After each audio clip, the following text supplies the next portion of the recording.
नमस्कार प्यारे बच्चों, आप सभी को हमारे state topper classes study channel पर स्वागत है। आज मैं आप सभी बच्चे को हिंदी ग्रामर से संज्ञा बताने जा रहा हूं। प्यारे बच्चे, आप वीडियो छोड़ करके भागे नहीं। मैं आप सभी बच्चे से ये कहना जा रहा हूं कि ये बहुत ही जानकारी का चीज है। इसको आप लोग ईमानदारी से सीखें, समझें और अच्छे तरीके से सीख करके एग्जाम को फाइट करें। आपने शॉर्ट वीडियो को देखने में बहुत समय को बर्बाद किए होंगे, बहुत टाइम को इन्वेस्ट किए होंगे। एक बार ज्ञान की भी वीडियो को आप देखें और कुछ सीख करके जाएं। तो प्यारे बच्चों, आज हम लोग समझने जा रहे हैं संज्ञा के विषय में। तो हम लोगों को जानना है कि संज्ञा क्या है, हम लोगों को जानना है कि संज्ञा किसे कहते हैं और संज्ञा क्या है। तो प्यारे बच्चों, हम संज्ञा, इस पृथ्वी पर जितनी सारी वस्तुएं हैं और अगर उसका कुछ ना कुछ नाम है तो उसको हम संज्ञा समझेंगे। क्या समझेंगे? संज्ञा। इसका डिफिनेशन भी मैंने लिख दिया है कि किसी व्यक्ति, वस्तु, स्थान, भाव इत्यादि के नामों को हम संज्ञा कहते हैं।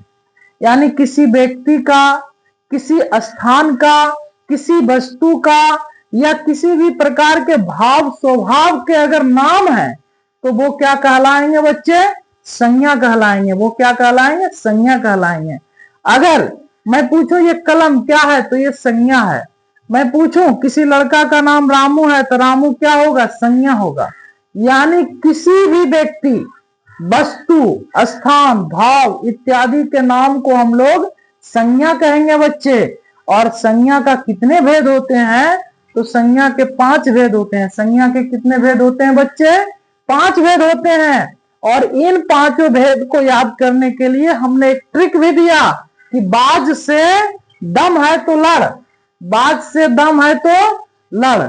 तो बच्चे, इस ट्रिक के माध्यम से संज्ञा के 5 भेद को हम लोग याद कर सकते हैं। संज्ञा के 5 भेद कौन कौन सा है? तो व्यक्तिवाचक संज्ञा, जातिवाचक संज्ञा, समूहवाचक संज्ञा, दरवाचक संज्ञा और भाववाचक संज्ञा। इसको याद करने का ट्रिक है बच्चे, बाज से दम है तो लड़, बाज से दम है तो लड़। मैं शॉर्ट में लिखा बाज से दम। तो बाज के ब से समझेंगे व्यक्तिवाचक संज्ञा और जो से समझेंगे जातिवाचक संज्ञा, से समझेंगे समूहवाचक संज्ञा। और यहां मैं दम के जगह पर दब लिखा है इसलिए ताकि इस रूल को फॉलो कर ले। तो दब के दो से समझेंगे दरवाचक संज्ञा और भौ से समझेंगे भाववाचक संज्ञा। एक बार फिर से सभी बच्चे ध्यान से, बाज के भौ से समझेंगे व्यक्तिवाचक संज्ञा, जो से जातिवाचक संज्ञा, से समझ लेंगे समूहवाचक संज्ञा, दब के दो से दरवाचक संज्ञा और भौ से भाववाचक संज्ञा। इस ट्रिक के माध्यम से 1-2 बार आप पढ़ेंगे तो संज्ञा के 5 भेद के बारे में आपको याद हो जाएगा प्यारे बच्चों। अब समझना है, बहुत बच्चे तो ये समझ गए होंगे कि सर हमने आपके ट्रिक के माध्यम से संज्ञा के इस 5 भेद को तो याद कर लेंगे, लेकिन हम कैसे समझेंगे कि व्यक्तिवाचक संज्ञा किसे कहते हैं, जातिवाचक संज्ञा किसे कहते हैं, समूहवाचक संज्ञा किसे कहते हैं, दरवाचक संज्ञा किसे कहते हैं, भाववाचक संज्ञा किसे कहते हैं। तो उसको समझाने के लिए बड़ा इंटरेस्टिंग तरीके से हमने डिफिनेशन सहित एग्जाम्पल के माध्यम से आज आप लोगों को पढ़ाएंगे। आप लोग सिर्फ हमारे स्टडी चैनल से जुड़े रहिए, वीडियो स्किप नहीं कीजिए। आपको संज्ञा से कोई भी डाउट नहीं होगा, सारा डाउट को आज क्लियर कर देंगे। हाँ तो प्यारे बच्चों, हमने संज्ञा के इस 5 भेद को देख लिया है। अब मैं ये समझेंगे कि व्यक्तिवाचक संज्ञा किसे कहते हैं।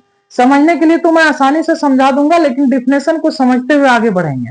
व्यक्तिवाचक संज्ञा किसे कहते हैं? लिखा है, जिस संज्ञा शब्द से किसी विशेष व्यक्ति, वस्तु, स्थान, भाव इत्यादि का बोध हो उसे व्यक्तिवाचक संज्ञा कहते हैं।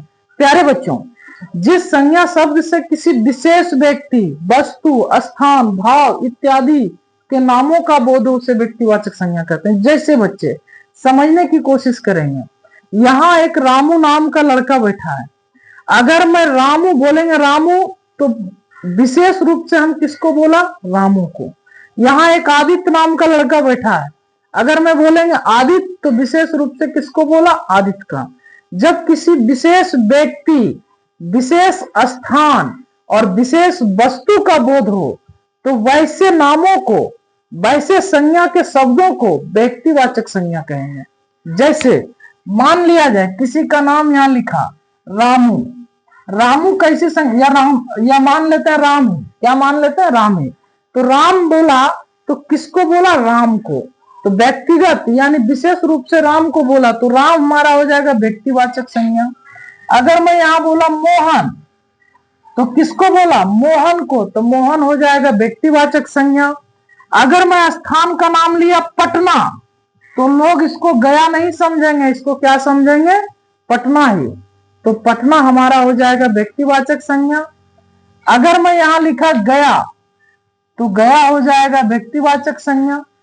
अगर नदी की भी नाम लिया जाए तो मैं अगर यहां लिखा गंगा तो ये हो जाएगा व्यक्तिवाचक संज्ञा, क्योंकि जब मैं गंगा के बारे में बोल रहे हैं तो गंगा नदी के बारे में ही बोल रहे हैं, जमुना के बारे में नहीं बोल रहे हैं, विशेष रूप से किसके बारे में बोल रहे हैं, गंगा के बारे में।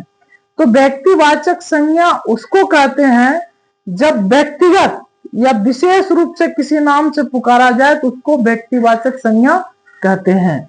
और जातिवाचक संज्ञा उस संज्ञा को कहते हैं जातिवाचक संज्ञा उस संज्ञा को कहते हैं जिस संज्ञा शब्द से किसी प्राणी, वस्तु इत्यादि के संपूर्ण जाति का बोध हो, उसे जातिवाचक संज्ञा कहते हैं। जैसे बच्चे, अगर मैं यहां लिखा लड़का, लड़का, तो लड़का में जैसे ही लिखेंगे बच्चे तो आदित्य, सोनू, मोनू, पवन, ये सारे जाति का बोध हो जाएगा। इसमें आदित्य आ जाएगा, सोनू आ जाएगा, मोनू आ जाएगा, पवन आ जाएगा, यानी लड़के के पूरे जाति का बोध हो जाएगा। तो ऐसे शब्द को हम लोग जातिवाचक संज्ञा कहेंगे। जैसे मैं यहां लिखा पुरुष तो ये हो जाएगा जातिवाचक संज्ञा। जैसे मैं यहां लिखा नदी तो ये हो जाएगा जातिवाचक संज्ञा। जैसे मैं यहां लिखा देश तो ये हो जाएगा जातिवाचक संज्ञा। क्यों? क्योंकि बच्चे ध्यान से समझने की कोशिश कीजिएगा, मैं आज आप लोगों को व्यक्तिवाचक और जातिवाचक समझा दूंगा। मैं यहां लिखा महिला तो ये हो जाएगा जातिवाचक संज्ञा। अब बहुत बच्चे को इतना बताने के बाद भी व्यक्तिवाचक और जातिवाचक में डाउट रह गया होगा, कहा होगा सर क्या आप अकच बकच आप बक रहे हैं, सर नहीं समझे हम लोग व्यक्तिवाचक और जातिवाचक किसे कहते हैं। बच्चे समझने की कोशिश कीजिए, मैं ऐसे तोड़ करके समझाऊंगा ना कि जीवन में क्या कभी भी कोई एग्जाम में आपसे व्यक्तिवाचक और जातिवाचक का शब्द में डाउट नहीं मिलेगा। आप समझने की कोशिश कीजिए। जैसे मान लिया जाए बच्चे, मैं आपको एग्जाम्पल के तरीके से समझा रहा हूं। मैं यहां किसी लड़की का नाम लिखा सोनी, तो व्यक्तिगत किसके बारे में लिखा बच्चे, सोनी के बारे में। मैं यहां किसी लड़की के नाम लिखा रानी, तो व्यक्तिगत किसके बारे में लिखा बच्चे, रानी के बारे में। मैं यहां किसी लड़की का नाम लिखा सोनी, रानी और लिख देते हैं रेखा, तो व्यक्तिगत किसके बारे में लिखा, रेखा के बारे में। जब जब मैंने सोनी लिखा, रानी लिखा, रेखा लिखा, तब तक व्यक्तिगत लिखा। अगर मैं यहां एक शब्द लिखा लड़की तो ये लड़की हो जाएगा जातिवाचक बच्चे, क्योंकि जब मैं लड़की लिखा ना तो लड़की पूरे संपूर्ण जाति की लड़की, लड़की सोनी, मोनी, टोनी सब आ जाएगा लड़की में, जितना लड़की है। और अगर सोनी लिखेंगे तो व्यक्तिगत सोनी का बोध होगा, रानी लिखेंगे तो व्यक्तिगत रानी का बोध होगा, इसलिए ये सब व्यक्तिवाचक संज्ञा। रेखा लिखेंगे तो व्यक्तिगत रेखा का बोध होगा, इसलिए ये सब व्यक्तिवाचक संज्ञा। लड़की लिख देंगे तो जब संपूर्ण जाति का कोई शब्द ऐसा मिले जिससे कि संपूर्ण जाति का बोध करा दे तो उसको जातिवाचक समझेंगे, और कोई शब्द ऐसा मिले जिससे व्यक्तिगत बोध कराए तो उसको व्यक्तिवाचक समझेंगे। जैसे समझने की कोशिश कीजिए, यहां मैंने लिखा देश, तो देश होगा जातिवाचक संज्ञा। देश क्या होगा, जातिवाचक संज्ञा, क्योंकि देश हम जैसे बोलेंगे ना तो संपूर्ण देश का बोध करा दे रहा है, भारत, पाकिस्तान, श्रीलंका, न्यूजीलैंड सब। जैसे बच्चे समझिएगा, अगर मैं यहां भारत लिखा तो ये व्यक्तिवाचक संज्ञा हो जाएगा, क्योंकि भारत लिखा तो व्यक्तिगत किसके बारे में, भारत के बारे में। मैं चीन लिखा तो ये व्यक्तिवाचक संज्ञा हो जाएगा, क्योंकि चीन लिखा तो किसके बारे में, चीन के बारे में। अगर मैं यहां पाकिस्तान लिखा तो किसके बारे में, व्यक्तिगत पाकिस्तान के बारे में, यानी व्यक्तिगत स्थान का बोध करा रहा है, समझे। तो जब व्यक्तिगत स्थान का बोध कराए तो उसको व्यक्तिवाचक संज्ञा। और अगर मैं यहां देश लिख दिया बच्चे तो ये देश जो है जातिवाचक संज्ञा हो जाएगा। कैसे, क्योंकि ये संपूर्ण देश का बोध करा दिया, संपूर्ण पूरे देश यानी पूरे देश का बोध करा दिया। जातिवाचक उसको कहते हैं जिस संज्ञा शब्द से संपूर्ण जाति का बोध हो जाएगा। जब देश में लिख दिया तो इसके अंतर्गत भारत, पाकिस्तान, चीन, जापान सब आ गया। तो संज्ञा के ऐसे शब्द जिससे कि संपूर्ण जाति का बोध हो जाए उसको जातिवाचक, और संज्ञा के ऐसे शब्द जिससे किसी विशेष व्यक्ति, वस्तु, स्थान, नामों का बोध हो उसे व्यक्तिवाचक संज्ञा। जैसे एक चीज और समझिएगा बच्चे, यहाँ गंगा है तो गंगा को हम लोग कह रहे हैं कि व्यक्तिवाचक संज्ञा है। क्या कह रहे हैं बच्चे? व्यक्तिवाचक संज्ञा। ठीक है, बहुत अच्छा। अगर मैं यहाँ लिखा, समझिएगा जरा सा एग्जाम्पल मैं आप लोग को दे रहा हूं, आप लोग समझने की कोशिश कीजिएगा। सभी बच्चे ईमानदार हैं, आप लोग पढ़ने की कोशिश कीजिए, समझने की कोशिश कीजिए। गंगा क्या होगा बच्चे? व्यक्तिवाचक संज्ञा। मैं यहाँ लिखूंगा गंगा, कहूंगा बच्चे ये कैसा संज्ञा है, तो आप कहेंगे कि सर ये तो व्यक्तिवाचक संज्ञा है, क्योंकि गंगा अगर हम बोलेंगे तो व्यक्तिगत गंगा नदी का ही नाम आएगा, व्यक्तिगत गंगा नदी के बारे में आप बोलेंगे। अगर मैं यहाँ लिखूंगा यमुना, तो आप कहेंगे सर ये भी व्यक्तिगत यमुना के बारे में आप बोले तो ये भी व्यक्तिवाचक संज्ञा हो जाएगा। मैं यहाँ लिखेंगे सिंधु, तो आप कहेंगे कि सर ये तो व्यक्तिगत सिंधु नदी के बारे में बोले, यानी यहाँ व्यक्तिगत प्रॉपर बोल रहे हैं उसको। गंगा बोले तो व्यक्तिगत गंगा के लिए बोले, यमुना बोले तो व्यक्तिगत यमुना के लिए बोले, सिंधु बोले तो व्यक्तिगत सिंधु के लिए बोले। और अगर मैं बच्चे, अगर मैं यहाँ लिख दिया नदियां या नदी, तो आप समझ जाएंगे कि नदी जातिवाचक हो जाएगा, क्योंकि नदी जब आप बोल देंगे तो संपूर्ण नदी जाति का बोध करा दिया। नदी बोल देंगे तो गंगा, यमुना, सिंधु जैसे कई नदियां का बोध करा रहा है। तो ऐसे शब्द जिस शब्द से लगे कि ये संपूर्ण का बोध करा रहा है, संपूर्ण जाति का बोध करा रहा है, तो वैसे शब्द को हम लोग जातिवाचक संज्ञा समझेंगे। और ऐसे शब्द जिससे लगे कि व्यक्तिगत बोध करा रहा है तो उसको व्यक्तिवाचक संज्ञा समझेंगे। फिर से अभी वीडियो में बने रहे, भागिएगा नहीं, फिर से जरा समझने की कोशिश कीजिएगा। सब बच्चे जुड़े रहिए। आप लोग को आज एक से एक एग्जाम्पल दे करके मैं समझाने की कोशिश करूंगा और बेहतर तरीके से समझाऊंगा। जैसे बच्चे, सारे बच्चे तैयार हैं, धैर्य रखेंगे बच्चे, कोई घबराएंगे नहीं, सब जुड़े रहिए। आपको मैं बेहतर तरीके से सिखाने वाला हूं व्यक्तिवाचक और जातिवाचक के बारे में। जैसे समझने की कोशिश कीजिएगा बच्चे, समझने की कोशिश कीजिएगा। अगर मैं यहां दीन बोला, तो दीन अगर बोल दिया ना बच्चे तो ये हो जाएगा जातिवाचक संज्ञा। अगर मैं यहाँ संडे बोला तो प्रॉपर किस डे के लिए बोला? संडे के लिए। अगर मैं यहाँ मंडे बोला तो प्रॉपर किस डे के लिए बोला? मंडे के लिए। तो ये संडे बोला तो प्रॉपर रविवार के लिए बोला, मंडे बोला तो प्रॉपर सोमवार के लिए बोला। अगर मैं बुधवार बोल दिया तो प्रॉपर बुधवार के लिए बोल दिया, और दिन बोल दिया तो संपूर्ण दिन का बोध हो जाएगा। सोमवार, मंगलवार, बुधवार, गुरुवार, शुक्रवार, शनिचर, रवि सब आ जाएगा इसके अंदर। तो जब कोई शब्द ऐसा दिखे आपको कि ये संपूर्ण जाति का बोध करा देता है तो उसको जातिवाचक। और जो जब कोई शब्द ऐसा दिखे कि संडे बोला तो कभी आप समझेंगे कि सर मंडे के बारे में बोला? नहीं, संडे बोला तो संडे के बारे में। दिन बोल देंगे तो आपको लगेगा कि दिन में तो सब आ जाएगा, सोमवार भी एक दिन है, मंगलवार भी एक दिन है, यानी सप्ताह के सारे दिन आ जाएगा। तो ऐसा शब्द जब संपूर्ण जाति का बोध कराए तो जातिवाचक, और ऐसा शब्द जो व्यक्तिगत बोध कराए तो उसको व्यक्तिवाचक।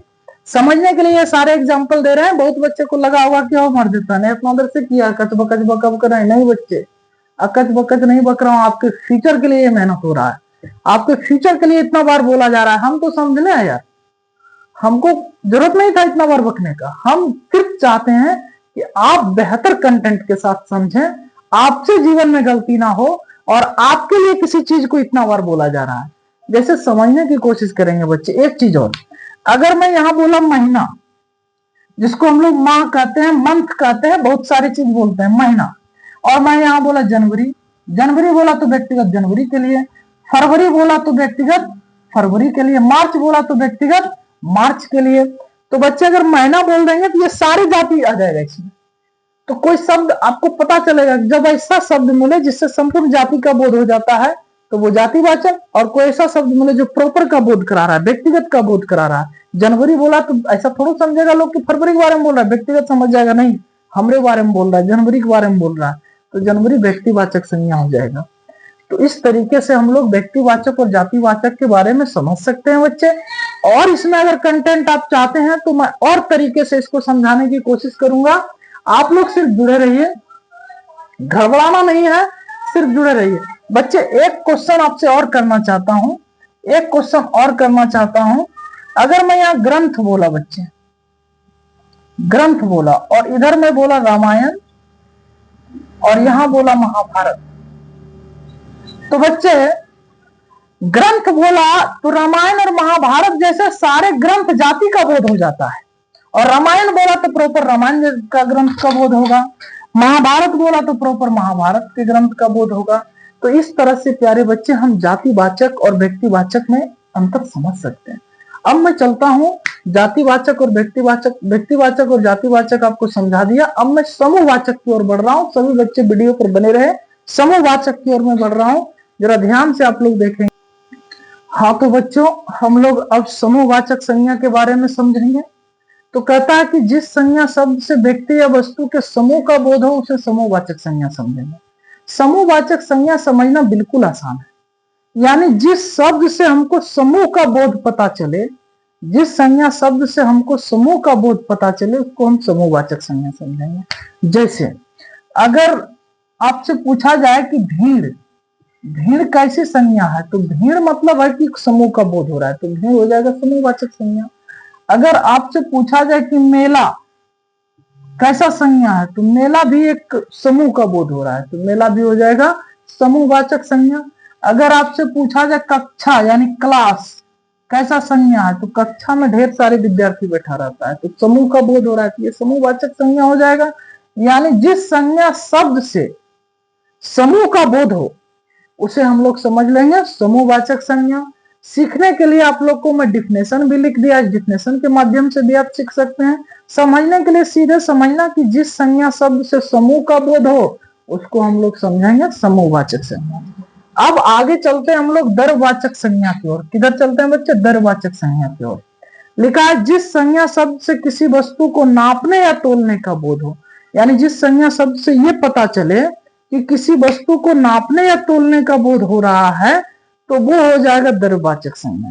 जैसे मान लिया जाए बच्चे तेल, तेल मैं बोलूं तो तेल हो जाएगा दरवाचक संज्ञा, क्योंकि तेल को नापा जाता है, तोला भी जाता है, इसको दोनों काम किया जाता है, तो तेल हमारा हो जाएगा दरवाचक संज्ञा।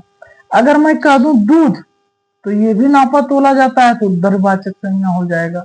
यानी नापने या तोलने, किसी चीज का बोध हो नापने या तोलने का, तो उसको समझ लेंगे दरवाचक संज्ञा। अगर मैं कह दूं यहाँ चांदी, चांदी, सोना, तो ये सब हो जाएगा बच्चे दरवाचक संज्ञा। चावल, घी, ये सब हो जाएगा दरवाचक संज्ञा। क्या हो जाएगा बच्चे? दरवाचक संज्ञा। यानी जिस संज्ञा शब्द से किसी वस्तु को नापने या तोलने का बोध हो वैसे संज्ञा को हम लोग दरवाचक संज्ञा कहते हैं। अगर कोई पूछे कपड़ा, तो ये भी हो जाएगा द्रव्यवाचक संज्ञा। क्या हो जाएगा बच्चे? द्रव्यवाचक संज्ञा, क्योंकि कपड़ा को आप देखते होंगे नापता है, तो नापने का बोध हो रहा है, तो ये हो जाएगा द्रव्यवाचक संज्ञा। यानी जिस संज्ञा शब्द से किसी वस्तु को नापने या तोलने का बोध हो उसको हम लोग समझेंगे द्रव्यवाचक संज्ञा। जैसे तेल, दूध, चांदी, सोना, चावल, घी, कपड़ा इत्यादि। कोई दिक्कत बच्चे?